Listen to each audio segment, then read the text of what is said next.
Muy bien. Como le había comentado al anterior grupo, esta clase es la 8ª clase de los temas que ustedes tienen. Hay un tema pequeñito que lo vamos a tratar la próxima clase junto con la clase de TEP, que era la clase de bronquitis aguda, pero esa es una clase pequeñita. Esta vez nos vamos a concentrar en un tema que es como un poquito más interesante, más moderno. Previamente no se tocaba mucho estos temas, ahora sí, que son enfermedades respiratorias ocupacionales. Las enfermedades respiratorias ocupacionales, como bien lo dice su nombre, son un amplio espectro de enfermedades respiratorias. Permítanme un segundo. Quiero observar una cosita.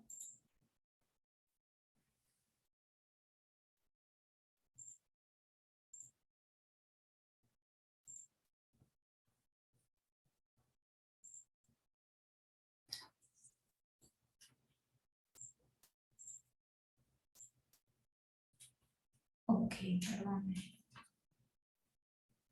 La vamos a volver a, sino para no hacer ruido. Ok. Son un amplio espectro de trastornos que van a resultar de la inhalación de sustancias que afectan el parénquima pulmonar, las vías respiratorias o la pleura. Un punto importante es que antes se denominaban neumopatías ocupacionales o enfermedades pulmonares ocupacionales. Acá el tema es el siguiente, que no solamente van a afectar el pulmón, pueden afectar las vías respiratorias también, inclusive la pleura. Son causadas, agravadas o exacerbadas por la exposición en el lugar de trabajo, y estas exposiciones pueden incluir varios materiales o polvos respirables, humos, tóxicos, vapores, etcétera, etcétera. Los vamos a definir más adelante. Ahora, los peligros de inhalación son comunes en todo el mundo. Puede pasar acá, en el Perú, en países del primer mundo como Estados Unidos, en zonas como China, etc. Pero lo más importante es que son evitables. Y para encontrar una correlación entre la exposición y la enfermedad hay que hacer mucho trabajo. Es todo un desafío porque no va a existir un patrón específico de presentación clínica o radiológica. Por ejemplo, no voy a poder distinguir un asma ocupacional de un asma normal, digamos, un asma alérgica que no tenga antecedente de ocupación, si es que yo no tengo ese antecedente de que el paciente haya tenido alguna ocupación asociada al desarrollo de la enfermedad. Entonces, lo más importante en la evaluación de estos pacientes es hacer una correcta historia clínica. Bueno, como les dije, se separan principalmente en enfermedades de vías aéreas, enfermedades intersticiales, ahora denominadas pulmonares difusas, y también en el compromiso neoplásico. A la cabeza dentro de las vías aéreas incluye todo lo que es asma ocupacional, EPOC ocupacional y bueno, el síndrome de disfunción reactiva de las vías aéreas, también llamada como hiperreactividad pulmonar. Las enfermedades intersticiales a la cabeza van a estar las neumoconiosis, que son las neumoconiosis, son aquellas enfermedades intersticiales asociadas a la aspiración de algo, y la alveolitis alérgica extrínseca o neumonitis por hipersensibilidad, que la vamos a tratar más adelante. Y bueno, las neoplasias, el cáncer de pulmón, que tiene como principal factor de riesgo ambiental la exposición a humo de tabaco, pero no es la única. También tengo una gran cantidad de sustancias que se van a producir o se van a utilizar en varias ocupaciones que son activos carcinogénicos y que pueden producir cáncer de pulmón. Finalmente, el mesotelioma maligno es una neoplasia de las células mesoteliales de la pleura asociado a una causa muy importante que es el asbesto. Dentro de lo que es la epidemiología, los países industrializados, del 5 al 25% de asma que se inician de los adultos son atribuibles a una exposición ocupacional y hay más de 250 agentes involucrados. Con respecto al EPOC, el 19% de los casos de EPOC pueden ser atribuibles a trabajo en industrias muy diversas, como pueden ver ahí. Entonces, en enfermedades de vías aéreas, el riesgo es bien grande. Ahora, el 10% de los cánceres del pulmón se va a deber a una exposición ocupacional, como una exposición a determinados agentes de alto riesgo carcinogénico y de amplio uso en la actividad industrial, como pueden ver asbesto, níquel, cromo, arsénico, uranio, radiaciones ionizantes y radón. Acá en las imágenes ustedes pueden ver lo que es el asbesto, estas fibras inorgánicas que se utilizan mucho para la fabricación de estas placas de Ternit y que se utilizan mucho en la construcción, principalmente en construcción antigua, se usaba mucho asbesto. Actualmente, como es un activo carcinogénico y también es un conocido agente fibrogénico que produce fibrosis, ya se trata de evitar su uso en forma extensa. El asbesto se va a relacionar con el mesotelioma pleural y el carcinoma broncopulmonar, y el 75-85% de los casos de mesotelioma se asocian con exposición ocupacional o ambiental al asbesto. Es importante reconocer que no solamente hay exposición ocupacional, también existe la exposición ambiental. Por ejemplo, es gente que no necesariamente tiene que trabajar con asbesto, sino que puede vivir alrededor de una fábrica o en un lugar donde hay una exposición indirecta, y eso igual crea el factor de riesgo para estas enfermedades. Y bueno, existe un periodo de latencia que puede ser larguísimo, entre 20 a 45 años, y el promedio más o menos son entre 20 y 30 años, de que uno puede tener la exposición inicial al asbesto y el desarrollo de síntomas y enfermedad. Como pueden ver, acá yo tengo en esta tablita ocupacionales,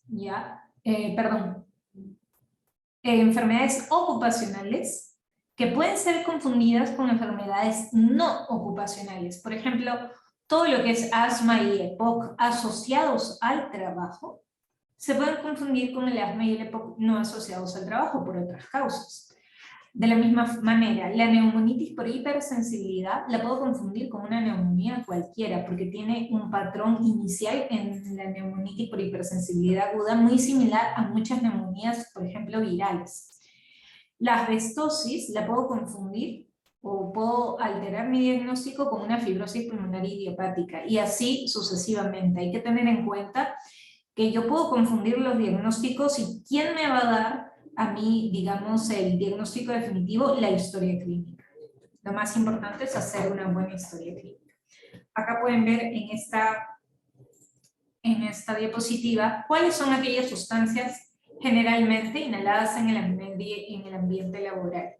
Son aerosoles, polvos, humos, vapor y gases, y ahí están sus definiciones. La cual se puede hacer, o sea, puedo tener una exposición a un tipo de sustancia, como también puedo tener una exposición a varios tipos de sustancia. Por ejemplo, acá en la figura a la izquierda, yo tengo un paciente, o bueno, tengo un trabajador que está cortando cemento aparentemente, y obviamente le está expuesto a polvo, suspensión de partículas sólidas en el aire que pueden ser de material orgánico e inorgánico. ¿Ok? Y en el otro extremo, ¿qué son estos? Son los bomberos, una población muy descuidada que tiene exposiciones a grandes cantidades de químicos, de polvos, de humos, de vapores, de gases. O sea que hay una exposición múltiple, ¿no? Y que muchas veces puede ser recurrente, y lo otro, pueden tener exposiciones muy intensas, ¿no? Entonces vemos que diferentes ocupaciones pueden terminar teniendo diferentes tipos de exposición.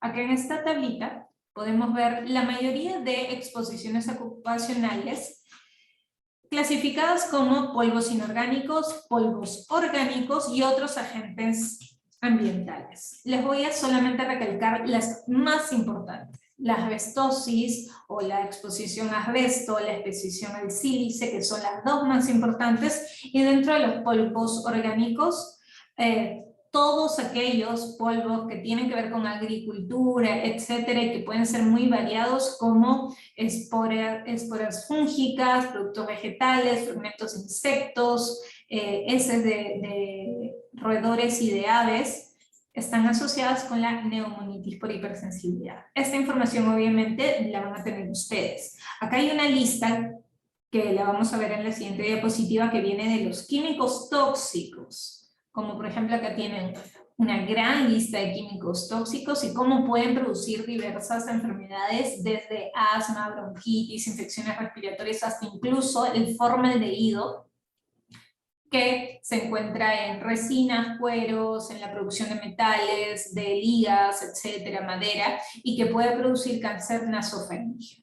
El formaldehído también es un tipo de agente que se va a formar por la combustión de tabaco y también en el vapeo, en los vaporizadores que se utilizan actualmente, a diferencia del tabaco, también pueden producir formaldehído. ¿Esas listas se las tienen que aprender de memoria? Pues claro que no, pero lo que sí tienen que es revisarlas para conocer cuáles podrían ser los factores de riesgo, y son en casi todas las exposiciones laborales. Ahora viene probablemente lo más importante de la clase: cómo hacer una historia en un paciente con enfermedad respiratoria ocupacional. Hay que tener en cuenta varias cosas. A la cabeza, la realización de la historia debe ser detenida, tenemos que ser muy detallistas con esto. Número 1, la naturaleza de la exposición. Tengo que hacer una historia laboral detallada de las exposiciones previas, antiguas, incluyendo qué hacía el trabajador, qué tipo de industria era, las exposiciones fuera del trabajo, como hobbies en aquellos que les gusta, por ejemplo, criar aves, o aquellos que hacen pintura con materiales industriales. Exposición de segunda mano. Esto es, por ejemplo, está descrito en el caso de familiares de personas que vienen con su ropa sucia del trabajo y que puede estar cargado también de materiales de riesgo. Tipos de exposición de acuerdo a lo que está expuesto: polvos, gases, vapores, etc. La duración de la exposición hay que ver si es una exposición única o es una exposición que está en curso, que sigue, que continúa. Que es continua durante, por ejemplo, uno trabaja todo el día expuesto, o es intermitente por momentos. También ver si el porcentaje de tiempo en el trabajo con exposición, porque no se trabajan, pues si uno trabaja 8 horas, no las 8 horas va a estar expuesto de la misma forma. Y la ruta de exposición, principalmente si es inhalado o no. La intensidad de la exposición, hay que diferenciar un nivel alto intermitente versus un nivel bajo crónico. Por ejemplo, un nivel alto intermitente es la exposición que tienen los bomberos. ¿Por qué? Porque ellos, cuando van a un incendio, por ejemplo, y hay varias estructuras quemándose y la producción de humo y tóxicos, etcétera, ese es un nivel alto. Pero no es siempre, ¿no? Pero un nivel bajo crónico es una persona que, por ejemplo, trabaja en un lugar donde hay algún contaminante, pero en baja cantidad, sin embargo está ahí de forma permanente. Los métodos de exposición, por ejemplo, si es fumigación, si es inhalaciones, si el polvo es ambiental. Factores atenuantes, como el uso del equipo de protección personal y a la cabeza el uso de respiradores y la higiene industrial de todos los ambientes. Y el tiempo y temporalidad, la relación temporal con la exposición. Es decir, yo no puedo sospechar, por ejemplo, ¿no?, un asma ocupacional si los síntomas de asma empezaron antes que el paciente empiece a trabajar en un lugar determinado. Y de la misma forma, la mejoría de los síntomas los fines de semana o durante las vacaciones. Si el paciente tiene algún síntoma que cuando está fuera del trabajo mejora, entonces hay algo dentro del trabajo que me lo está produciendo. Bueno, el diagnóstico de estas enfermedades, obviamente, como ya les dije, lo más importante es la historia, pero luego sigue dos cosas importantes: el estudio de imágenes, en la cabeza las tomografías de tórax de alta resolución, y las pruebas de función pulmonar. Como ustedes saben, esto ya lo tratamos en la primerísima clase, cuál es el uso que nosotros le damos a las imágenes y a las pruebas de función pulmonar. Y como ven más abajo, broncoscopía y biopsia pulmonar son dos tipos, o sea, son pruebas intervencionistas que solamente las vamos a hacer si no tenemos un diagnóstico con lo previamente solicitado. O sea, si con la historia, las imágenes y las pruebas de función pulmonar yo no tengo un diagnóstico, recién puedo plantear broncoscopía o biopsia pulmonar. Vamos a empezar ahora con las 3 enfermedades respiratorias ocupacionales más importantes. Son solo 3. La primera es la silicosis. La silicosis, como pueden ver, bueno, el sílice es un elemento que está prácticamente en todo el mundo, en gran cantidad, y va a incluir algunas formas cristalinas como el cuarzo, la cristobalita y la tridimita, y se asocian a una gran cantidad de enfermedades pulmonares que colectivamente van a ser la silicosis. Donde se pueden exponer los trabajadores en una amplia gama de industrias, como por ejemplo limpieza con chorro de arena, minería, construcción, fundición, fabricación de vidrio y cerámica, etc. Y se han descrito, y esto es bien importante, 3 tipos de silicosis o 3 patrones: la aguda, la crónica y la acelerada. Que son 3 tipos que se van a diferenciar en el tiempo de presentación. La aguda se presenta, digamos que la más rápida, entre unas pocas semanas y unos pocos años después de la exposición. ¿Cuál es el detalle con la aguda? La aguda es un tipo de enfermedad que va a incluir, por ejemplo, síntomas de tos, pérdida de peso, fatiga, dolor torácico, pero en tomografía se va a ver como un patrón de llenado alveolar, es decir, como un compromiso alveolar simulando, por ejemplo, una neumonía o una proteinosis alveolar. Entonces, este es uno de los tipos en los cuales, muy aparte de las imágenes o las pruebas de función pulmonar y la historia, ahí sí me puede ser útil la broncoscopía, porque hacerle una broncoscopía a pacientes con silicosis aguda es obtener un lavado bronquialveolar tipo lechoso, y eso es característico. La silicosis crónica va a incluir 2 tipos, la silicosis simple y la fibrosis masiva progresiva. ¿Cuál es la diferencia? Las silicosis simples son como micronódulos chiquititos en las partes superiores de los pulmones, pero cuando va progresando el tiempo y estos van creciendo y confluyendo, se llama fibrosis masiva progresiva. Lo característico es que es tardío, se va a demorar en aparecer después de 10 a 30 años de la exposición. Y la silicosis acelerada es lo mismo que la crónica, pero desarrolla antes de los 10 años. Entonces acá tenemos algunas imágenes. En la imagen A podemos ver los micronódulos, ¿no? Difusos, predominan en los lóbulos superiores. Y esto, obviamente, si yo lo veo así, puede simular varias cosas, desde neoplasia, tuberculosis, etc. ¿Cuál es lo importante? La historia de exposición. Y en la imagen B pueden ver lo que es la fibrosis masiva progresiva. Este crecimiento y confluencia de los nódulos formando ya como masas. ¿Ok? En la imagen C es una imagen, una ventana mediastinal donde se ven ganglios calcificados con la estructura en cascarita de huevo. Como ven, es un ganglio que tiene una calcificación periférica y se llama en cascarita de huevo, y son característicos también de silicosis. ¿Cuál es el tratamiento? Primero, no existe un tratamiento dirigido para la silicosis, así que lo más importante es la prevención. Obviamente hay medidas generales que se tienen que tomar con todos los pacientes que tienen enfermedad respiratoria ocupacional, como es, si es fumador, dejar de fumar. Si tiene función pulmonar obstructiva, dar broncodilatación. Si tiene riesgo para infecciones, en realidad se debe vacunar a todos, vacunación contra influenza y neumococo. Y el uso de oxígeno suplementario siempre y cuando el paciente esté con hipoxemia, si no, no sirve. Lo más importante es evitar o minimizar la exposición adicional a sílice. Y hay otro detalle: los pacientes con esta enfermedad podrían ser tributarios siempre y cuando tengan o no tengan una comorbilidad importante, ser tributarios de trasplante pulmonar. Las condiciones asociadas con la silicosis, y este dato es sumamente importante, es los pacientes con silicosis crónica tienen mucho más riesgo de hacer tuberculosis que la población en general. Entonces, por eso se relaciona mucho con las infecciones micobacterianas, pero no solo ellas, sino también fúngicas, obstrucción del flujo de aire, bronquitis crónica, enfermedades autoinmunes, enfermedad renal crónica y malignidad pulmonar. ¿Cuál sería la prevención? ¿Qué es lo más importante en este paciente? Porque si no tengo tratamiento, lo que yo tengo que utilizar es la prevención para evitar enfermar.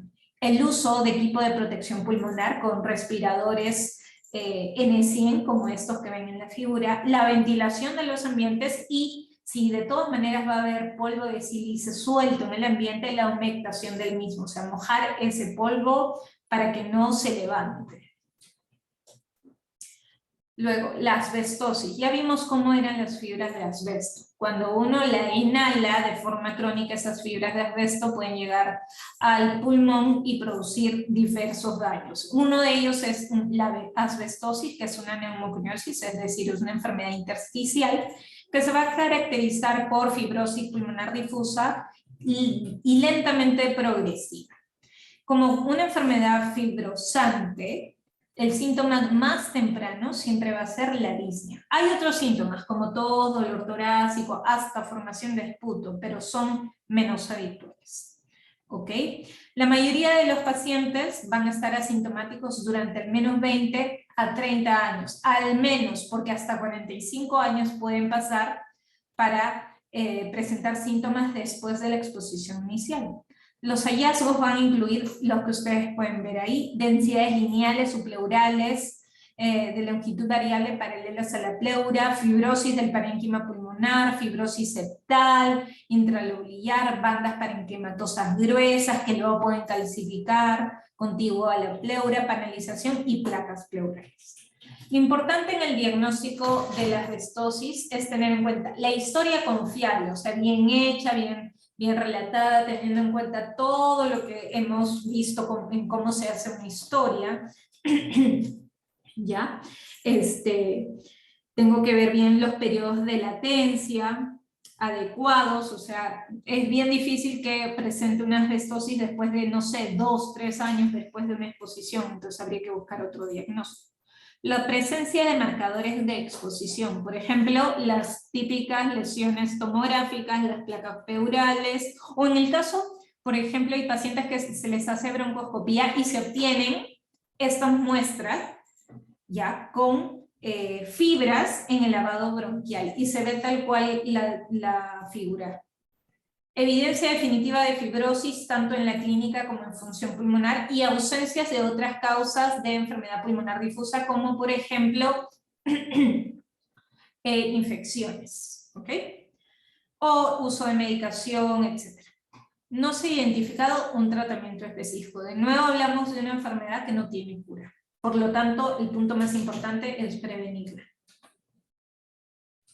Muy bien, ¿cómo se ve la asbestosis? Acá vemos las características placas pleurales, ¿no? Paralelas a la pleura, clásicas. Acá se ven una radiografía de tórax, típicas placas pleurales en las bases. Y acá hay una imagen que también está calcificada y es subpleural, característico. Es una placa pleural, pero que está pegada hacia adelante. Y no sé si pueden ver acá no hay mucho compromiso alveolo intersticial, pero acá sí se nota, ¿no? Micronodulación, patrón reticular, característico de asbestosis. Otro problema asociado con el asbesto es el mesotelioma maligno. El mesotelioma maligno es un tipo de cáncer muy, muy raro que surge de la superficie mesotelial, o sea, de las células mesoteliales que se encuentran en varias serosas, incluida la pleura, el peritoneo, la túnica vaginal o el pericardio. Lo característico en las tomografías son las lesiones nodulares y el engrosamiento nodular de la pleura. Aquí no está comprometido el pulmón, el problema es la pleura. Y puede tener un crecimiento acelerado y ocupar toda la cavidad torácica, como pueden ver en estas imágenes. Lamentablemente es una enfermedad de muy mal pronóstico. Y vamos a terminar con lo que es la neumonitis por hipersensibilidad. Esta también se llama alveolitis alérgica extrínseca y es una reacción inmunológica que ocurre dentro del parénquima pulmonar causada por una hipersensibilidad a un agente inhalado. Es decir, se inhala un tipo de agente y produce una reacción alérgica en el pulmón y vías aéreas, ¿ya? Y este tipo de agente inhalado pueden ser diversos agentes. Yo ahorita le voy a mostrar una lista de varios tipos de agentes y no son los únicos. La prevalencia y la incidencia de la neumonitis por hipersensibilidad puede variar de acuerdo a la definición del caso, la intensidad de la exposición, la temporada, las condiciones geográficas, etcétera, etcétera. Entonces, tener una epidemiología certera de esta enfermedad es bien difícil. hay una amplia gama de ocupaciones, incluso pasatiempos, que van a dar como resultado la inhalación de antígenos orgánicos en el aire, que aumentan el riesgo de desarrollar neumonitis por hipersensibilidad. Digamos que, poniéndolo en palabras simples, este es un tipo de lesión de acuerdo o después de una exposición a un alergeno. Entonces tiene que haber una reacción alérgica, algún alergeno que se puede, como bien dice aquí, puede ser una exposición ocupacional o también por pasatiempos. Acá pueden ver algunos de los tipos de neumonitis de hipersensibilidad. Los más importantes o los más comunes son el pulmón del granjero y el pulmón del cuidador de aves, pero hay un montón, hay más de 300, acá en esta lista son poquitos. El pulmón del granjero, generalmente la fuente del antígeno es el heno enmohecido, es decir, húmedo, lleno de moho, la hierba y el grano. Y estos son los tres que son hongos, ¿ya? El S. rectivirgula, el T. vulgaris y el Aspergillus species, que son los hongos que generalmente se aspiran cuando uno se expone a esas fuentes y produce lo conocido como el pulmón del granjero. En el caso del pulmón del cuidador de aves, aquí se asocia a cuidar aves chiquitas, como palomas, periquitos, cotorras, ocas, etc. Y el antígeno va a ser las proteínas séricas de las heces de las aves. También pueden ser proteínas animales de las plumitas, pero principalmente son de las proteínas séricas de los excrementos. Y como pueden ver, hay varios factores ahí, ambientales, etcétera, que pueden hacer una enfermedad de neumonitis por hipersensibilidad. Se va a clasificar en aguda, subaguda y crónica, o también conocida como fibrótica. Y aquí es bien importante porque el tratamiento puede variar. La neumonitis por hipersensibilidad aguda, ¿ya?, se va a mediar principalmente por una reacción de hipersensibilidad tipo 3, la formación de complejo antígeno-anticuerpo. Mientras que la subaguda y la crónica es una reacción de una interacción de linfocitos T auxiliares, reguladores T17, una infiltración de linfocitos en el parénquima pulmonar y la formación de granulomas. Es un tipo de hipersensibilidad retardada de tipo 4. Entonces, es una misma enfermedad, pero su fisiopatología va a diferenciarse de acuerdo a que sea aguda, subaguda. En la imagen que les pongo aquí abajo es para recordar, cuando hablamos de enfermedad pulmonar y intersticial difusa, que nosotros en aquella vez hablamos de lo que se conoce como una enfermedad intersticial difusa o enfermedad pulmonar intersticial difusa, idiopática, sin causa. Dentro de las que tienen causa va a estar la neumonitis por hipersensibilidad y las dos más conocidas a la cabeza, el pulmón del granjero y el pulmón del cuidador de aves, y también están las neumoconiosis, y a la cabeza las más conocidas, la restosis y la silicosis. Entonces, estas enfermedades producen una enfermedad pulmonar intersticial con causa. ¿Cómo se ven las imágenes? La neumonitis por hipersensibilidad aguda se ve de esta manera. Como ustedes pueden ver en las imágenes, hay zonas de alta o baja atenuación. Por ejemplo, en la imagen del medio, alta atenuación, todas estas que parece vidrio deslustrado, baja atenuación, estas zonas que son más oscuritas. Ya, acá aparece un patrón en mosaico, y esto es muy característico de un cuadro inflamatorio. Así son las neumonitis por hipersensibilidad aguda, acá hay inflamación. Entonces, es una imagen muy similar, pero con un componente más tenue. Acá ya está un poco más avanzado, y acá hay un componente micronodular. Pero también hay un poco de vidrio deslustrado. En cambio, en las neumonitis por hipersensibilidad crónicas o fibróticas, yo ya no veo esas lesiones de aspecto inflamatorio. Veo lesiones con componente fibrogénico, o sea, ya veo tractos fibrosos, ya veo alteración estructural, patrón reticular, ya estas son lesiones que no van a mejorar prácticamente. Pueden mejorar muy poquito, pero normalmente ya hay daño estructural, como pueden ver en imagen. Acá hay un compromiso que, a diferencia, por ejemplo, de la enfermedad pulmonar intersticial difusa tipo FPI, fibrosis pulmonar idiopática. Acá hay un componente más difuso, sin una expresión mayor en las bases. Acá incluso pueden ver ustedes que en los lóbulos superiores, en esta imagen acá, hay mayor componente fibrótico.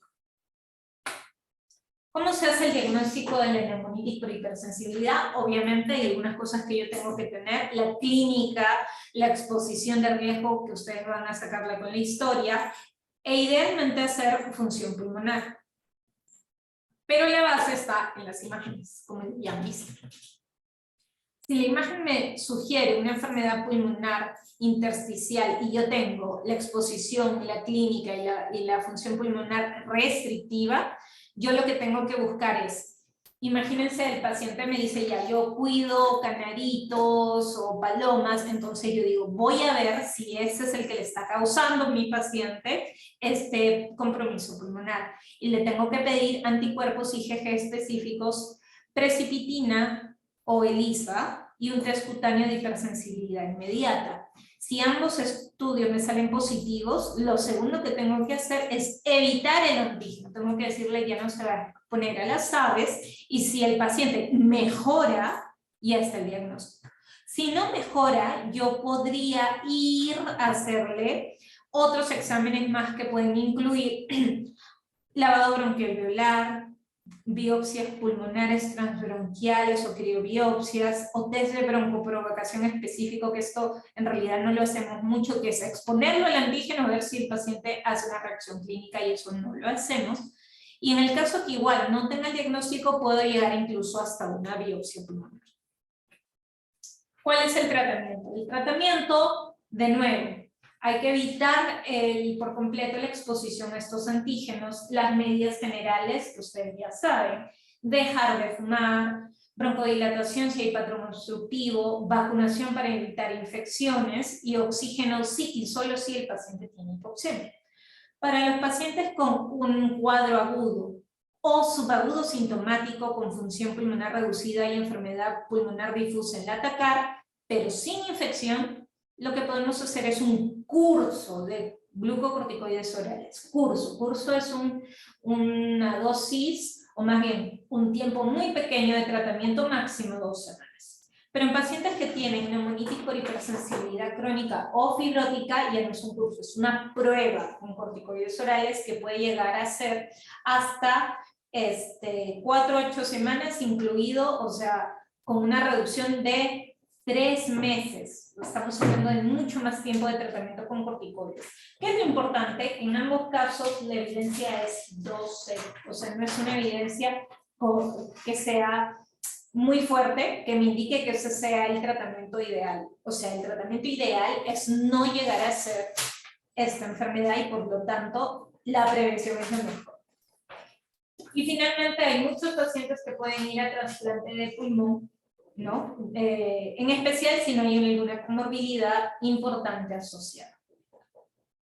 Entonces, en general, ¿cuál es el tratamiento de las enfermedades respiratorias ocupacionales? 1, sacar al paciente de ese factor de riesgo.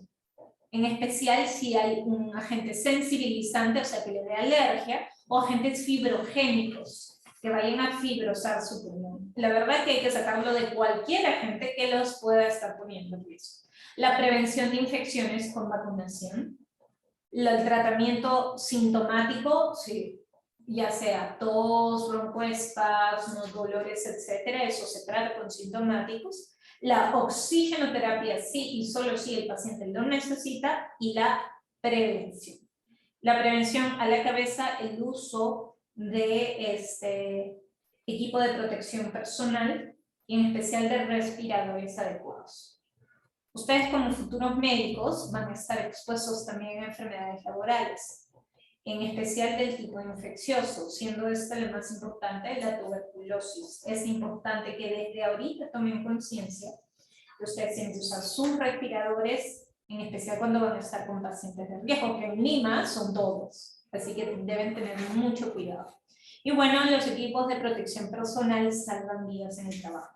Antes no se le daba la importancia a la medicina ocupacional como se le da ahora. Si hablamos de hace 30, 40 años, no, estas enfermedades no estaban legisladas. Había toda una legislación mundial en torno a las enfermedades pulmonares ocupacionales, y el hecho de que incluso si no se cumplen con las medidas adecuadas, los mismos trabajadores pueden denunciar a su empresa por negligencia. Todo eso pues ha cambiado con los años, debido a que previamente nadie veía por este tipo de pacientes. Y eso es bien importante porque estamos hablando de enfermedades que no tienen tratamiento. Muy bien, ¿alguna pregunta? Perdón, muchachos, que sigo medio enferma, pero... Bueno, si no hay preguntas, a Pedro se le va a pasar como siempre sus diapositivas, y para y también la bibliografía asociada. Nuestra última clase teórica es el día miércoles. No vamos a hacer un tema nomás, vamos a hacer un tema y medio, por decirlo así, que es tromboembolia pulmonar y bronquitis aguda. Ok, muy buenas tardes y gracias por su atención.